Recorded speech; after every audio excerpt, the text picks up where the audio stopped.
Okay, class 11th। अब हम अपनी 4th यूनिट स्टार्ट करेंगे पादप कार्य की, यानी कि प्लांट फिजियोलॉजी। ये जो यूनिट है इसमें बच्चे आपका जो फर्स्ट चैप्टर है पौधों में परिवहन वो कट गया है, खनिज पोषण वाला भी पूरा चैप्टर कट है आपका। इस यूनिट में जो 2 मेन चैप्टर्स हैं, उच्च पादपों में प्रकाश संश्लेषण, वेरी वेरी इंपॉर्टेंट चैप्टर। इसके बिना ना कभी भी बायो का पेपर सेटअप नहीं होता, ये इतना इंपॉर्टेंट चैप्टर है। फोटोसिंथेसिस का, प्रकाश संश्लेषण और श्वसन, ठीक है। इन दोनों चैप्टर्स में कुछ नहीं कटा, ये हमें पूरे करने हैं अकॉर्डिंग टू एनसीईआरटी। आपकी इस रेफरेंस बुक में तो काफ़ी कुछ एक्स्ट्रा डिटेल्स दी हुई हैं। फिर आता है आपका पादप वृद्धि एवं परिवर्धन। पादप वृद्धि एवं परिवर्धन में आप लोगों ने केवल और केवल इसमें प्लांट हार्मोन्स वाला टॉपिक करना है, और प्लांट हार्मोन्स में ऑक्सिन, जिबरेलिन्स, साइटोकाइनिन, इथाइलिन और एब्सिसिक एसिड वाला टॉपिक जो है वो आपके सिलेबस में है। बाकी सब जो है वो कट हो गया। इसमें जितने भी टॉपिक्स आपको गिवन है वो सारे कट हो चुके हैं। ये वाला टॉपिक ही करने हैं, और जो टॉपिक करने हैं उन्हीं की वीडियोस मैं आपको सेंड करूँगी। फिर अब हम जो टॉपिक स्टार्ट करने जा रहे हैं वो है प्रकाश संश्लेषण। उच्च पादपों में प्रकाश संश्लेषण, ये वाला चैप्टर स्टार्ट करेंगे। ओके बच्चों, फोटोसिंथेसिस ये जो टर्म है इसके बारे में आप 5th क्लास से पढ़ते आ रहे हो। फोटोसिंथेसिस या प्रकाश संश्लेषण क्या प्रक्रिया होती है जिसमें पादप जो हैं वो ऊर्जा ग्रहण करते हैं। कौन सी? सौर ऊर्जा, सोलर एनर्जी, सन एनर्जी को यूज़ करते हैं, और वायु से कार्बन डाइऑक्साइड और मृदा से जल लेते हैं और भोजन का निर्माण करते हैं। हमारी सारी धरती जो है उसमें जितनी भी फूड चेन्स ऑपरेट हो रही हैं वो एक्चुअली में उनका बेसिक जो है वो क्या है? फोटोसिंथेसिस प्रोसेस है। क्योंकि फोटोसिंथेसिस जो है वो जो शाकाहारी होंगे वो पौधों को खाएंगे। अब पौधे जो हैं वो अपना भोजन कैसे बनाते हैं? प्रकाश संश्लेषण की प्रक्रिया से। वो स्वपोषी हैं, अपना भोजन प्रकाश संश्लेषण की क्रिया से बनाते हैं। पर उनको भोजन बनाने के लिए एनर्जी चाहिए, और वो एनर्जी जो है वो कहाँ से आती है? वो आती है सन से, सौर ऊर्जा। यानी कि बेसिकली इस प्रोसेस में प्लांट्स क्या कर रहे हैं? वो लाइट एनर्जी को केमिकल एनर्जी में कन्वर्ट कर रहे हैं। फोटोसिंथेसिस, प्रकाश का संश्लेषण, राइट, प्रकाश संश्लेषण, यानी ये क्या कर रहे हैं? ये लाइट एनर्जी को केमिकल एनर्जी में, सूर्य ऊर्जा को ये ट्रैप करते हैं, लाइट एनर्जी को ट्रैप करते हैं। ट्रैप करके ये ग्लूकोज का निर्माण करते हैं। ये इसका मेन प्रोडक्ट है। कार्बोहाइड्रेट्स बनाते हैं, भोजन बनाते हैं, और इसके बाय प्रोडक्ट सह उत्पाद जो हैं, सह उत्पाद के तौर पे निकलता है ऑक्सीजन और वाटर, ठीक है। ये जो फोटोसिंथेसिस प्रोसेस है ये एक एनाबॉलिक प्रोसेस है। उपचयी रिएक्शंस हैं, एनाबॉलिक प्रक्रिया हैं, जिसमें 2 छोटे छोटे सरल अणु जो हैं वो जुड़कर एक जटिल अणु या कॉम्प्लेक्स मॉलिक्यूल का निर्माण करते हैं। और हमारे पूरे विश्व में जितनी भी फोटोसिंथेसिस हो रही है उस पूरे संपूर्ण फोटोसिंथेसिस का 90% भाग जो है वो किसके द्वारा परफॉर्म किया जाता है? शैवालों के द्वारा और छोटे छोटे पादप प्लवकों के द्वारा। फाइटोप्लैंक्टन्स, छोटे छोटे जो तालाब में पाए जाने वाले पौधे होते हैं, फाइटोप्लैंक्टन्स के द्वारा ये पूर्ण किया जाता है। अब ये जो हमारा ये जो चैप्टर है ये तो हो गया बेसिक चीज़ जो आप लोगों को पता थी, जो डेफिनेशन आप छोटी क्लासेस में भी करते आ रहे हो कि इसे कार्बन डाइऑक्साइड चाहिए, पानी चाहिए। कार्बन डाइऑक्साइड हवा से लेता है, पानी ये मृदा से लेता है, और सूर्य एनर्जी की उपस्थिति में, क्लोरोफिल की प्रेजेंस में, पिगमेंट इज देयर, हरित लवकों में ये क्रिया होती है। हरित लवक होते हैं क्लोरोप्लास्ट, ठीक है। अब ये जो पूरी रिएक्शन आपने देखी है ये एक्चुअली रिएक्शन जो है जिसको हमने एक लाइन में लिख दिया, ये स्टेप बाय स्टेप कैसे परफॉर्म होती है वो हमने देखना है। इस चैप्टर में हमने इस रिएक्शन, ये पूरी रिएक्शन जो है वो 2 स्टेप्स में हम पढ़ेंगे। एक लाइट रिएक्शंस होती हैं इसमें, और एक डार्क रिएक्शंस होती हैं। उससे पहले थोड़ी सी इसके इतिहास के बारे में जान लें। जिस पे आपके क्वेश्चन तो नहीं आता पर हल्का सा आपको पता होना चाहिए। जो एक्सपेरिमेंट इम्पॉर्टेंट है वो मैं आपको ज़रूर करा दूँगी। आगे एक इम्पॉर्टेंट एक्सपेरिमेंट आएगा कि सिद्ध कीजिए कि जो ऑक्सीजन निकलती है प्रकाश संश्लेषण में वो वाटर के टूटने पर निकलती है, ना कि कार्बन डाइऑक्साइड के टूटने पर। वो अभी मैं आगे लेती हूँ। पहले देखिए जोसेफ प्रेस्ले ने क्या किया था, एक एक्सपेरिमेंट लिया। उसने चूहा और जलती हुई मोमबत्ती को बेल जार से ढक दिया था। ठीक है, जब तक बेल जार के अंदर जितनी ऑक्सीजन थी, जब तक वो थी तब तक चूहा भी जीवित था और मोमबत्ती भी जलती रही। जैसे ही वो ऑक्सीजन, इस बेल जार के अंदर जितनी ऑक्सीजन थी वो ख़त्म हो गई, तो ऑक्सीजन ख़त्म होने पर चूहा मर गया और मोमबत्ती भी बुझ गई। ठीक है, उसने फिर लेटर ऑन क्या किया, इसी एक्सपेरिमेंट को एक प्लांट के थ्रू परफॉर्म करके देखा। ठीक है, उस प्लांट में पुदीने का पौधा, उसने मिंट लिया था, पुदीने का पौधा रखा था।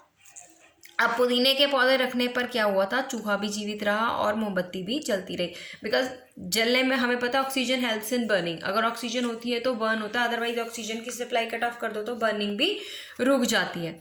तो क्योंकि अब पुदीने का पादप जो था को क्या परफॉर्म कर रहा था, वो फोटोसिंथेसिस परफॉर्म कर रहा था। और फोटोसिंथेसिस में क्या निकल रही थी, ऑक्सीजन निकल रही थी। और उस ऑक्सीजन से हमारा जो था चूहा भी जीवित रहा, मतलब उसकी शुद्धिकरण होता रहा हवा का, और मोमबत्ती जलती रही।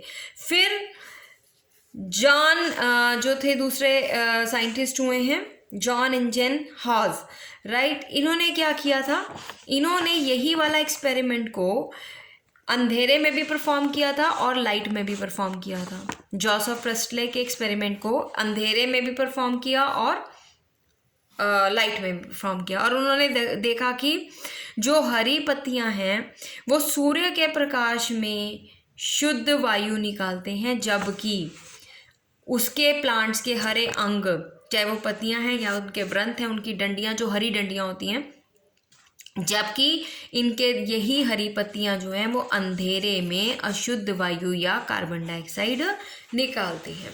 ठीक है, फिर एक बहुत मेजर एक्सपेरिमेंट हुआ कि अगर कार्बन डाइऑक्साइड निकलती है, ऑक्सीजन निकलती है तो हमारे पास ये जो ऑक्सीजन है वो किसके टूटने पर निकलती है, क्या वो कार्बन डाइऑक्साइड के टूटने पर निकलती है या फिर वाटर के टूटने पर निकलती है। हाँ, अब पहला एक्सपेरिमेंट तो ये था कि ऑक्सीजन रिलीज होती है, राइट। ऑक्सीजन तो रिलीज हो गई, और ये जो ऑक्सीजन है ये रिलीज हुई है वो भी दिन के समय, यानी कि सूर्य के प्रकाश की उपस्थिति में हुई है। जब तक प्रकाश रहेगा तब तक ऑक्सीजन निकलेगी, और यही वाले जो पत्तियां हैं वो अंधेरे में जो है वो क्या निकालती हैं, कार्बन डाइऑक्साइड निकालती हैं, ऑक्सीजन नहीं निकालती।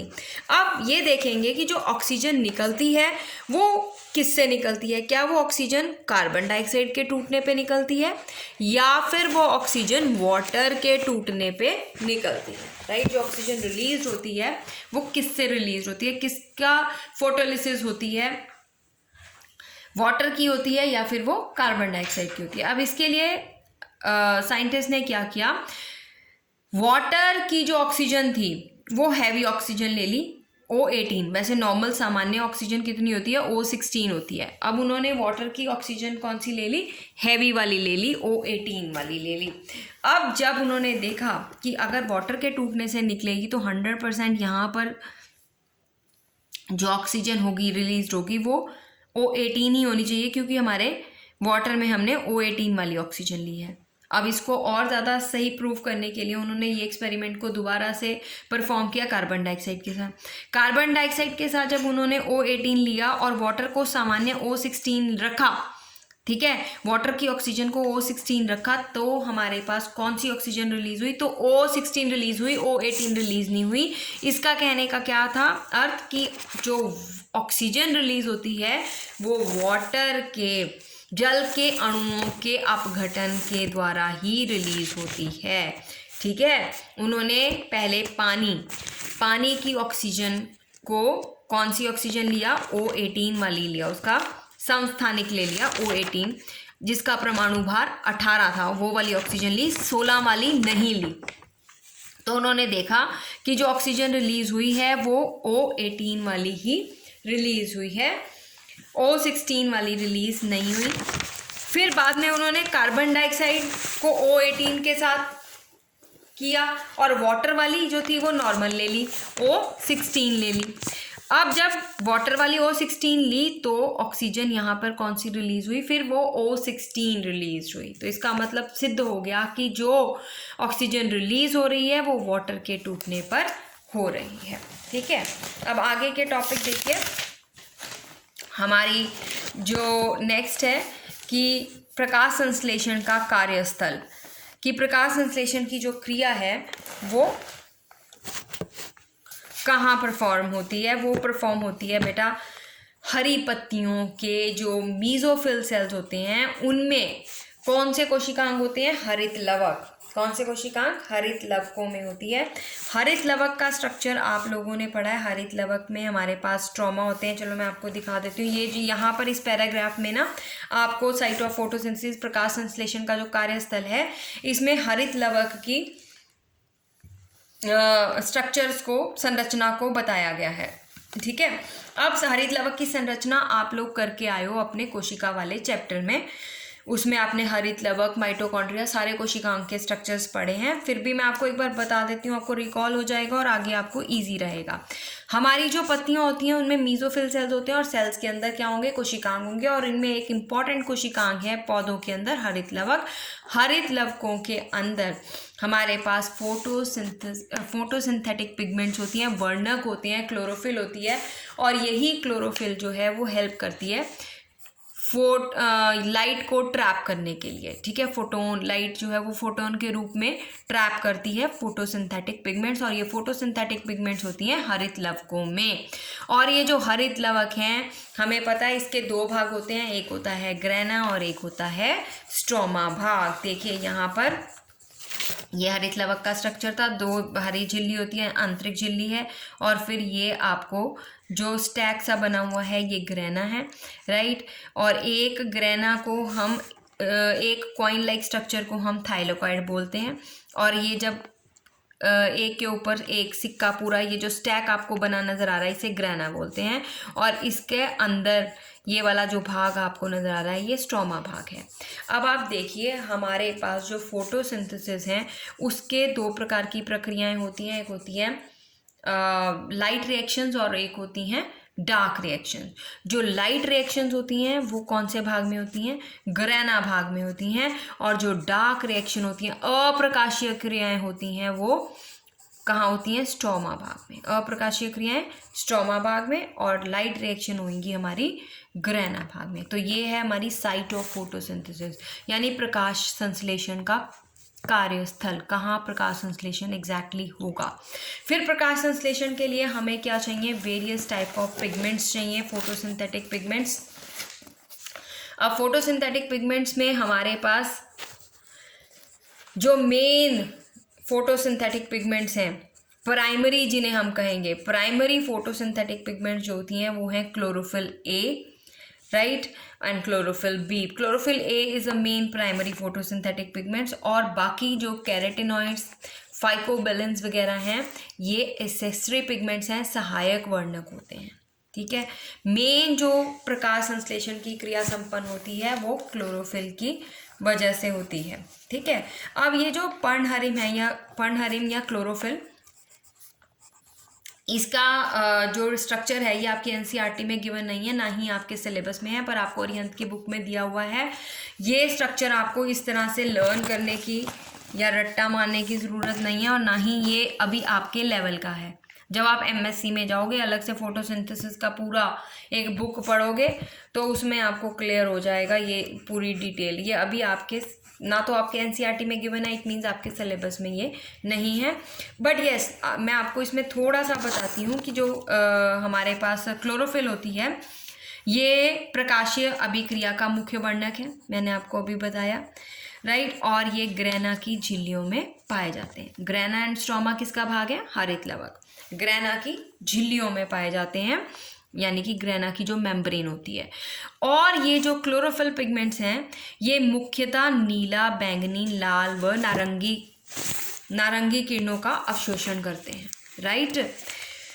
कौन कौन सी किरणें, हमारा जो विजिबल स्पेक्ट्रम है लाइट में, राइट, विजिबल स्पेक्ट्रम जिसे हम विबग्योर भी बोलते हैं। आर के बाद हमारे पास रेड के बाद इंफ्रारेड रेज होती हैं और वायलेट से पहले हमारे पास अल्ट्रा वायलेट रेज होती हैं। इतना तो लाइट का स्पेक्ट्रम आप लोगों ने फिजिक्स में पढ़ा होगा। तो हमारे विजिबल स्पेक्ट्रम का कौन सा कलर, कौन सी वेवलेंथ को एब्जॉर्ब करने की क्षमता रखती हैं? नीला, बैंगनी, लाल व नारंगी किरणों को एब्जॉर्ब करने की क्षमता ये रखती हैं। ठीक है, इन्हें फोटोसिंथेटिक पिगमेंट्स ही इसीलिए बोलते हैं क्योंकि ये प्रकाश को अवशोषित करती हैं। प्रकाश को अवशोषित करती हैं। Different photosynthetic pigment different wavelength of light को एब्जॉर्ब करती हैं। ठीक है, और ये जो क्लोरोफिल है ये नीला, बैंगनी, लाल व नारंगी किरणों को अवशोषित करती हैं। और इनमें एक तो होता है पॉर्फिरिन हेड, राइट, और एक होता है लंबी हाइड्रोकार्बन पूंछ।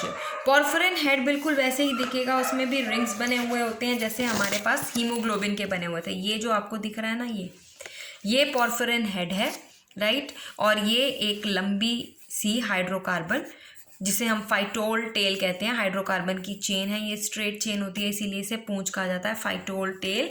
और ये है हमारा पॉर्फिरिन हेड जो रिंग लाइक स्ट्रक्चर है, सेम एज हीमोग्लोबिन, पर इसके सेंटर में क्या होता है? मैग्नीशियम। तो ये देखिए क्लोरोफिल का मेन जो सेंटर वाला एलिमेंट है, जो तत्व है, वो है मैग्नीशियम। ठीक है, इसके अलावा हमारे पास जो क्लोरोफिल ए है that is a main pigment. इसके अलावा सहायक पिगमेंट्स में कैरेटिनॉइड्स वगैरह आते हैं, फाइकोबाइलिन्स आते हैं। जो कैरेटिनॉइड्स होते हैं वो जनरली नारंगी रंग के होते हैं।